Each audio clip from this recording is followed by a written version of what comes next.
related to land domain.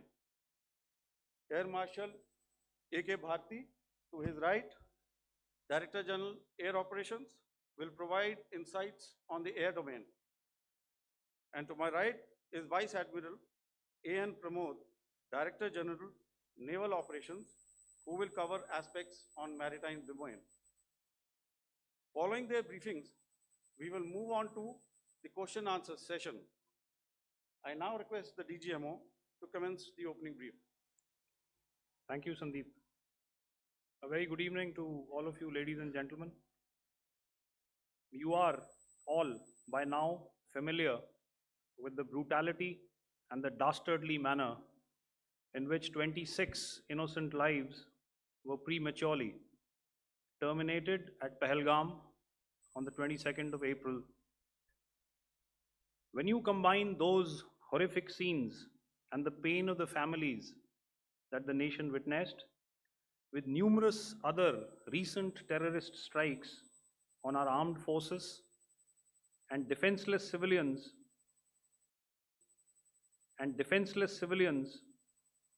we knew that the time had arrived to make yet another compelling statement of our resolve as a nation. Operation Sindoor was conceptualized with a clear military aim to punish the perpetrators and planners of terror and to destroy their terror infrastructure. What I do not state here, of course, is the often stated determination of India and its intolerance to terror. It set into motion a very diligent and microscopic scarring of the terror landscape across the borders and the identification of terror camps and training sites. The locations that emerged were numerous, but as we deliberated more, we realized that some of these terror hubs were now bereft of any presence and had preemptively been vacated, fearing retribution from us. There was also a term of reference and our own binding, self-imposed restriction to target only terrorists and thus prevent collateral damage. There were 9 camps that you are now all familiar with, which were confirmed by our various intelligence agencies to be inhabited. Some of these were in POJK, while there were others that were located in the Punjab province in Pakistan. Nefarious places such as Muridke, the hub center of the Lashkar-e-Taiba, has over the years bred infamous characters such as Ajmal Kasab and the likes of David Headley. What followed was a careful scrutiny of each of these sinister locations, their layout, configuration, even the type of construction in each structure, and the terrain obtained around these.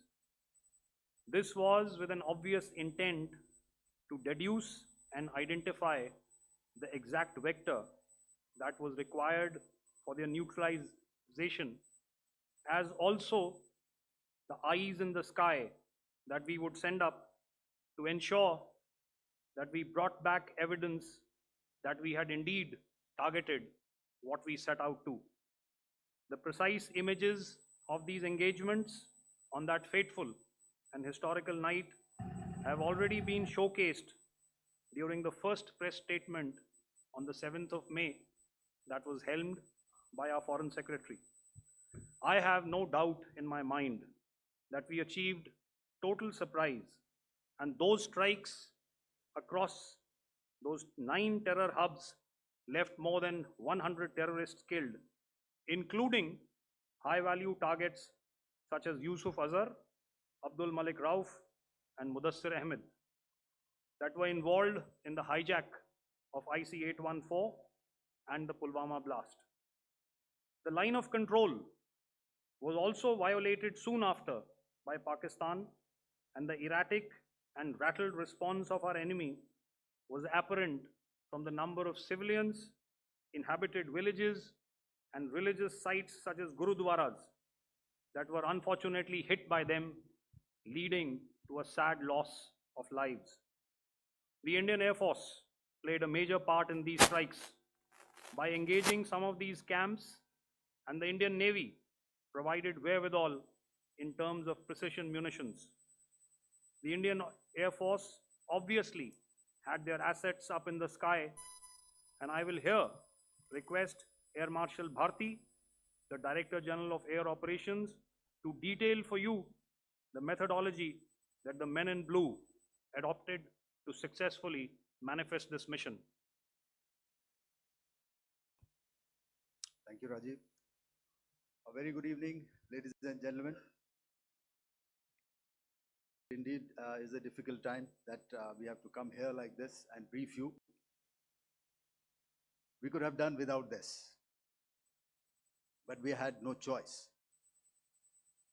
As the DGMO has detailed, the event was precipitated by the dastardly act at Pahalgaon.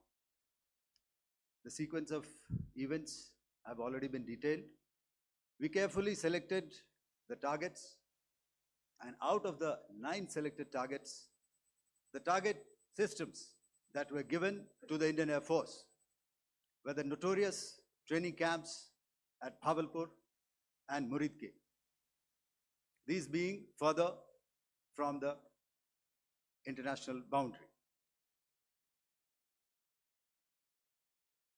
Through critical target system analysis, we analyzed what was to be done to annihilate these targets and plan to engage these targets with precision air-to-surface guided munitions so as to avoid collateral damage. Modalities of planning process, I will not go through at this instant. However, what I would like to show you is the results that we achieved through our targeted air strikes. Could I have the second slide, please? Yeah, change, please.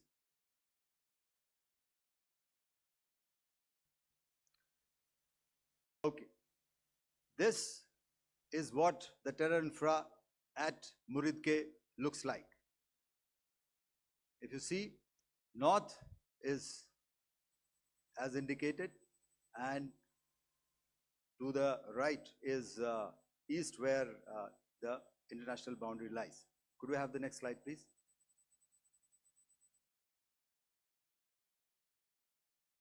Orientating. Just go back one slide. Okay. Please have a look at this red building, the series of buildings out here, and this empty ground. Next. If you relate, the empty ground is here, and you see this is the first weapon that is impacting. This is the impact point number 1 on Muridke training camp with our precision guided weapon on early morning 7. Next, please. Keep your eyes glued for the second weapon coming in and the second impact on the selected target point. Next slide, please.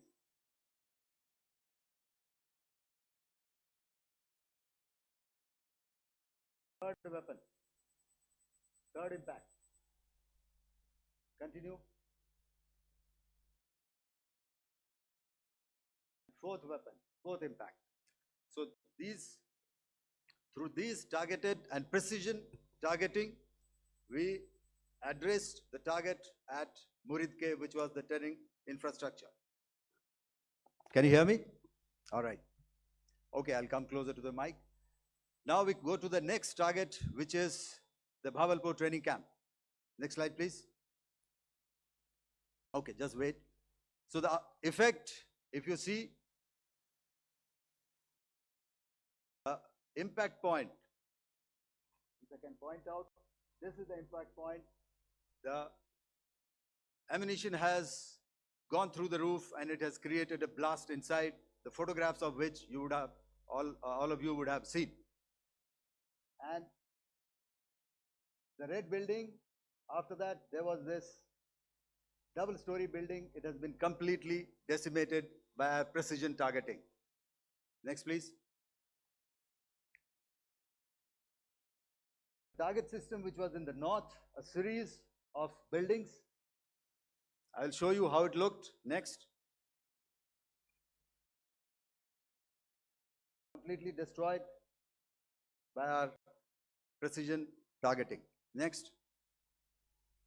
Now coming to Bhavalpur, this is the target complex that we are dealing with, a fairly large target complex. So we had to carefully choose the points that we needed to address, which were high value and which would meet our stated objectives of eliminating the terrorists. I would like to draw your attention to this red canopy, and in relation to that, I would cover the targets. One target system is a series of buildings here, other one here, and other one out here. Next slide, please. This is how it looked before, and this is how the building looked after the impact of the weapon. And orientation in relation to this red canopy, you can see here. Next, please. Before, next, and after. The roofs have completely collapsed. Next. This is the target system. Next. Precision targeting, and we have achieved our objectives here. Next. All right, so that was what we did on the 7th. Our objective was to address these two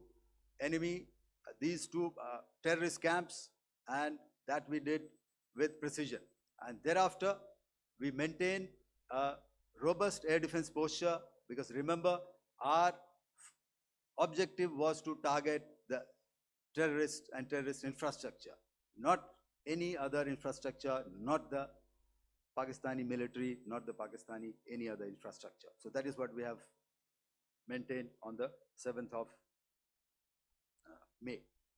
However, what we saw in the evening of 7th of May, we were saturated with a raid of Pakistani unmanned aerial vehicles and small drones. And these came in waves in our civilian areas, over our military installations, and all of them were successfully intercepted. Few of them did manage to land. However, there was not much damage that they did. And we have our robust counter-US hard kill and soft kill systems which did the job. However, the difference here was that we had targeted the terrorists. The adversary now has targeted our civilians and the military infrastructure. So it had to be responded to. So in a quick and calibrated response, that very night, we struck their radar installations at Lahore and close to Gujranwala, the LYT installation, to indicate to him that we are ready, yet we do not want to escalate. Our fight was with the terrorists and not with the Pakistani military establishment. Thank you.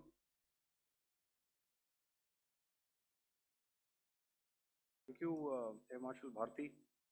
So, ladies and gentlemen, he's outlined operations not only on the night of 6th and 7th of May, when Operation Sindoor commenced, but also on the subsequent night. Being well aware and familiar with the congenital and impulsive nature of our adversary, and even though we did attempt to reach out and communicate our compulsions to strike at the heart of terror to my counterpart in the immediate wake of Operation Sindoor, the request was brusquely turned down, with an intimation that a severe response was inevitable and in the offing. We were, of course, prepared Operations on the 7th and the 8th, Air Marshal Bharti spoken about. On the night of 8th and 9th of May, they flew drones and aircrafts into our airspace all across the borders and made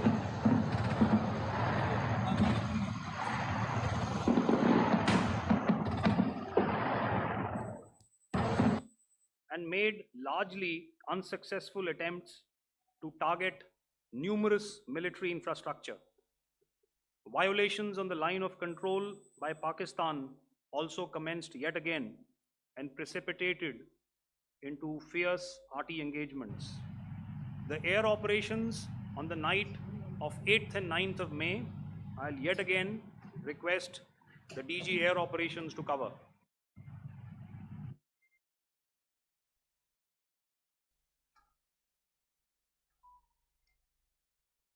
So I just covered what happened on the night of 7th and 8th.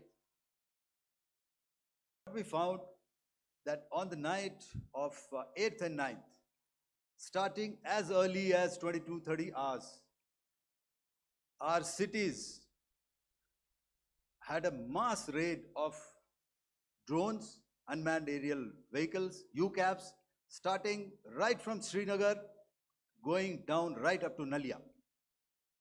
It was a mass raid in waves, and it was relentless. However, we were prepared, and our air defense preparedness ensured that there is no damage on ground or to any of the intended targets that the enemy might have planned for. The difference between 7th night and 8th night was that on 7th night, he sent in his class of UAVs. However, these UAVs can go some distance, they are armed. However, on the 8th, less numbers of armed UCAVs were there or UAVs were there, and more numbers of quadcopters, maybe for surveillance or just for harassment of civilians. This continued till midnight. Our air defense preparedness ensured that there was no damage on the ground, either to the military installations or to the civilians. However, the enemy had yet again shown that he wanted to up the ante and he wanted a fight, and we were up to the task. In a measured and calibrated response, we once again targeted his military installations, which included his SAM sites at Malirkant. This also included his surveillance radar sites at Lahore and close to Gujranwala. These were suitably addressed, and thereafter his drone attacks continued even till morning, which we countered, and during the daytime there was some respite. Here I would like to bring out another aspect. What we found was that while the drone attacks were being launched from somewhere close to Lahore, enemy had allowed his civilian aircraft to also continue to fly out of Lahore. Not only his own aircraft, but international passenger aircraft, which is quite insensitive, and we had to exercise extreme caution, even at the cost of some tactical disadvantage, to ensure that there is no damage to any of the civilian aircraft. And this was also brought out in our press briefing during the day. So I will now hand over to my colleague to cover the events of 9th onwards. On land, we also undertook certain measures such as deployment of air defense and electronic warfare assets to establish an integrated grid with the Indian Air Force, and I have seen and heard some of you wax eloquent about the benefits of such an architecture when it comes to negating and combating air intrusions. We also carried out deployment to include movement of our forces in the land, sea, and air domains. The night of the 9th and the 10th of May saw similar intrusions by drones and aircrafts. And this time, there was a concerted effort to target airfields and some very, very important logistic installations, albeit yet again unsuccessful and denied gallantly and efficiently, I must say, by the integrated Indian Air Force and Indian Army Air Defense. We further strengthened our deployment and also initiated some pressure points to send a very clear and unambiguous message to the other side to desist from any misadventures on land. Some of the airfields and dumps saw repeated attacks in waves from the air. All were thwarted. The Pakistan Army has reported to have lost approximately 35 to 40 personnel in artillery and small arms firing on the line of control between the 7th and the 10th of May. What the other side had probably also not reckoned with was the speedy and precise turnaround and hit back by the Indian Air Force. And I will yet again ask Air Marshal Bharti to speak about these significant and game-changing strikes. I will thereafter request Vice Admiral Pramod, my colleague and Director General of Naval Operations, to tell us about some very telling naval maneuvers in the Arabian Sea that exerted pressure on the night of 9th and 10th of May. Over to you, sir. Commencing about 2000 hours, that is 8 p.m. local time, on 8th of May, several Pakistani unmanned aerial systems, drones, combat vehicles attacked multiple IF bases. These included Jammu, Udhampur, Pathankot, Amritsar, Bhatinda, Nal, Dalhousie, Thois, Jaisalmer, Uttarlai, Falodi, Nalia. These were almost simultaneous and they came in waves. All our AD guns and other systems were waiting for them. All these waves were neutralized by our trained crew using the air defense systems that they have, and also some of them were utilized using our legacy systems like Pechoras and IF Summer, which we have recently acquired. And some were neutralized by the Garud snipers. There was no damage on ground from these incursions and these mass raids, if I could call them, from the Pakistani side. However, following these relentless attacks on our air bases, on our forward positions, and on our civilian targets, this was time to convey some message to our adversaries. And therefore, a decision was taken to strike where it would hurt. And towards that in a swift, coordinated, calibrated attack, we struck air bases, command centers, military infrastructure, air defense systems across the entire Western Front. The bases we struck includes Chaklala, Rafiki, and mind you, Chaklala is Islamabad. Rahim Yar Khan, Sakar, sending a clear message that aggression will not be tolerated. This was followed by strikes at Sargoda, Bholari, Jacobabad.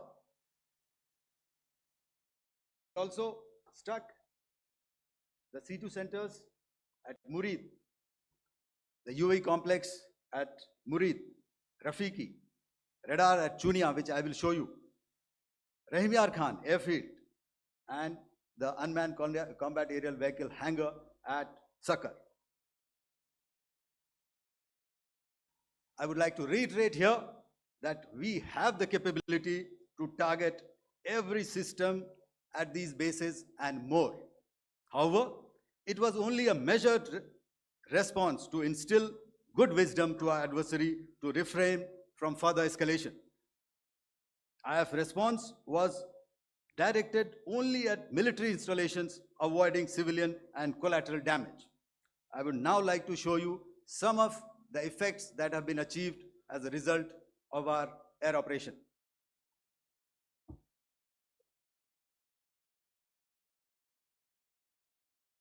Here is the Pasroor air defense system. If you could see, zoomed up view.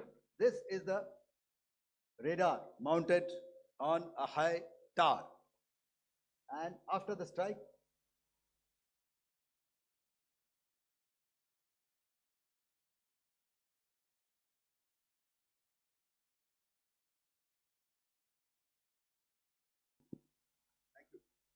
can you hear me? Yeah, thank you. And after the strike, this is what has happened. This radar has been taken out, completely burnt.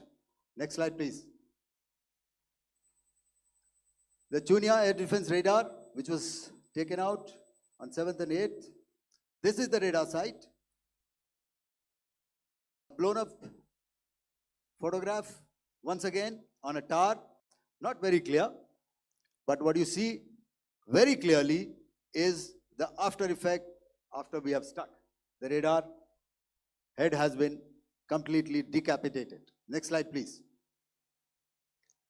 Arifwala air defense radar. In this complex, you see how it looked before, blown up image, and after really blown up. Next. Coming to Sargodha airfield. Remember, this is one of their important airfields wherein they have a lot of assets, F-16s, other assets which they keep getting, training institutes. And we have stuck this airfield. It is not, if you zoom in here, then one impact point here on the runway and second impact point of our weapon, precision weapon on the runway. And if you see, this blown up, repairing going on. Same here. Next. Rahimyar Khan. This is the area we have stuck. A deep strike out here and one complex here. So this is how it looked before, and same, you see a big crater, another crater here, and this complex after strike neutralized. Next. Chaklala airfield, Noor Khan, once again a major air base, a lot of their logistic assets out here. This was the chosen complex that we intended to strike and convey a message. Next slide, please. This is how it looked before, and this is how it looked after our strike. Next. Sakar. We chose the radar site at Sakar. This is the radar site, and after it was struck, this is the aftermath, completely burnt out. Next, please. Aircraft shelter. This is how it looked before the strike, and this is how it looked after the strike. The roof of the buildings completely caved in and burnt. Next. Bolari airfield, aircraft hangar. This is how it looked before, and this is how it looked after the precision strike. Next. Jacobabad, aircraft hangar, and this is how it looked after. Next. So what I'm trying to convey here, ladies and gentlemen, is to start with, our fight was neither with the Pakistani military nor with anybody else who's there on the other side. Our fight was with the terrorists. We neutralized the terrorists that we selected to be neutralized, and thereafter, we only maintained the air defense posture. However, we were relentlessly pounded by waves after waves, night after night, by his UCAVs, by his drones, and by his other unmanned aerial systems. And that left us with no choice but to retaliate, and yet our retaliation was calibrated, it was graduated, and it was proportionate. Thank you.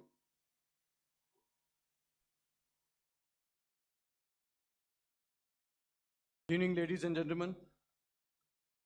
In the aftermath of the cowardly attacks on innocent tourists at Pahalgam in Jammu and Kashmir by Pakistani-sponsored terrorists on 22nd April, the Indian Navy's Carrier Battle Group, surface forces, submarines, and aviation assets were immediately deployed at sea with full combat readiness in concert with the Joint Operation Plan of the Indian Defence Forces.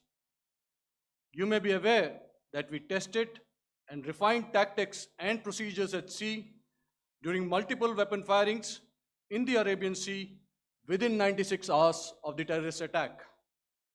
The aim was to revalidate our crew, armament, equipment, and platform readiness to deliver various ordnance on selected targets precisely.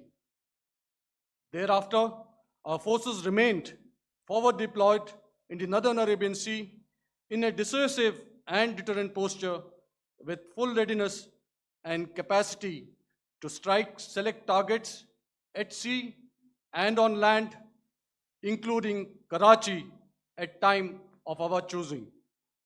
The forward deployment of the Indian Navy compelled Pakistani naval and air units to be in a defensive posture, mostly inside harbors or very close to the coast, which we monitored continuously. The Indian Navy maintained seamless maritime domain awareness throughout the duration and was entirely aware of the location and movement of Pakistani units. In effect, we had and continue to have good battle space transparency using our maritime domain awareness grid. As you are aware, our response has been measured, proportionate, non-escalatory, and responsible from day one. Accordingly, the calibrated approach considered all options, including the ability of the Indian Navy for offensive action from and at sea. As part of this escalation control mechanism, the application of force by the Navy was planned in a synchronized manner in coordination with the Army and Air Force, the highlight being teams from the three services working closely in an integrated manner. Along with the kinetic actions by the Indian Army and Indian Air Force, the overwhelming operational edge of Indian Navy at sea contributed towards Pakistan's urgent request for a ceasefire yesterday. As we speak, Indian Navy remains deployed at sea in a credible deterrent posture to respond decisively to any inimical action by Pakistan or Pakistan-based terrorists. Thank you. Samno Varna, Jai Hind. Now I'll hand over to Director General Military Operations for further proceedings. Ladies and gentlemen, on the 10th of May, in the morning, even as we were getting into a huddle to wargame the events of the previous night, a routine exercise, I received a message on hotline from my counterpart in Pakistan seeking my willingness to communicate. Since our initial aim was to strike at terror camps, and all our actions in the subsequent days were in response to the intrusions and violations by the Pakistan Air Force and its army, it was decided that I would indeed speak with my counterpart. You are already aware, I've seen it being covered on national television, that my communication with the Pak DGMO was conducted at 15:35 hours yesterday and resulted in cessation of cross-border firing and air intrusions by either side with effect from 1700 hours 10th of May, after he proposed that we cease hostilities. We also decided to further speak on the 12th of May, that's tomorrow, at 1200 hours to discuss the modalities that would enable the longevity of this understanding. However, disappointingly, and must I add,